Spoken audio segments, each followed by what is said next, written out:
আজকের ভিডিওতে আপনাদের সামনে ইন্ট্রোডিউস করব বিশ্ববিখ্যাত চুদি আল হাসান, চুতি আল হাসান, চাটুকারি আল হাসান, এমপি আল হাসান, সাকিব আল হাসান, জুয়ারি আল হাসান, বিজ্ঞাপন আল হাসান। আর হচ্ছে কতগুলো ট্যাগ এর নামের সাথে যায় সেটা আমি নিজেও জানি না। এই হালার কোহালা, তুই কারে নিয়ে কথা বলছিস? তোর জানে কি মায়া মমতা কি বলতে কিছু নাই? তুই রাস্তাঘাটে বেরোতে পারবি ভিডিও আপলোড দেওয়ার পরে? সংবাদিবদ্ধ সতর্কীকরণ, এই চুতি আল হাসানের যতগুলো চুতিয়া ফ্যান ফলোয়ার আছেন তারা সবাই এখান থেকে চলে যেতে পারেন। আরে আমার পালা, বাংলাদেশের সগলি তো তার ফ্যান।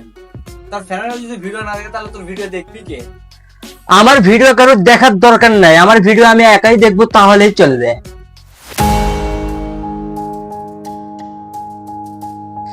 এই ভিডিওতে প্রথমে তার নেগেটিভ সাইড নিয়ে আলোচনা হবে, তারপর হবে তার পজিটিভ সাইড নিয়ে আলোচনা।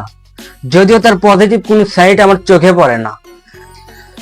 যদি তার নেগেটিভ সাইডে যাই, অসংখ্য কালো অধ্যায় তার রয়েছে।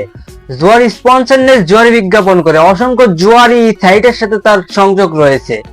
শুধু সাকিব আল হাসানই নয়, এই জুয়ার সাথে জড়িত আছে বাংলাদেশের অহরহ celebrity. My life, my rules. My style, my attitude. You love me or hate me, I don't care. But don't play with me. Crore crore মানুষ এই সাকিব আল হাসানের আইডল মানে, তারপরেও সে যদি জুয়ার সাইট স্পন্সর করে তাহলে বুঝুন যে কত টাকা খায় এই জুয়ার স্পন্সর করে।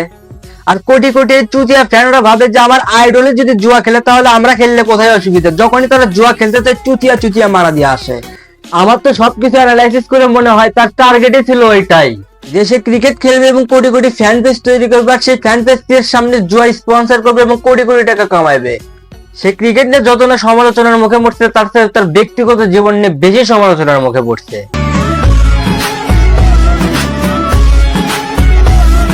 এই দেশে স্বৈরাচারের দোহর ছিল, স্বৈরাচারের হয়ে এমপি ইলেকশন করলো। এই যে 24-এর আন্দোলনের মধ্যে কত মানুষ মারছে এই স্বৈরাচার, সে স্বৈরাচারের পক্ষের দালাল ছিল।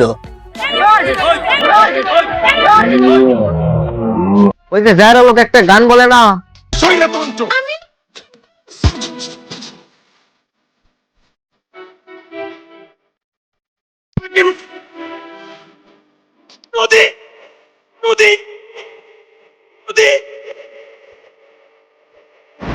বাংলাদেশের দণ্ডবিধি তার দোষ বা অপরাধগুলোকে অ্যানালাইসিস করা হয়, লিস্ট করা হয়, দেখা যাবে সে দেশে আর আসা তো দূরে থাকতে, দেশে আর মাত্র জেলখানা 100 বছর থাকা লাগবে।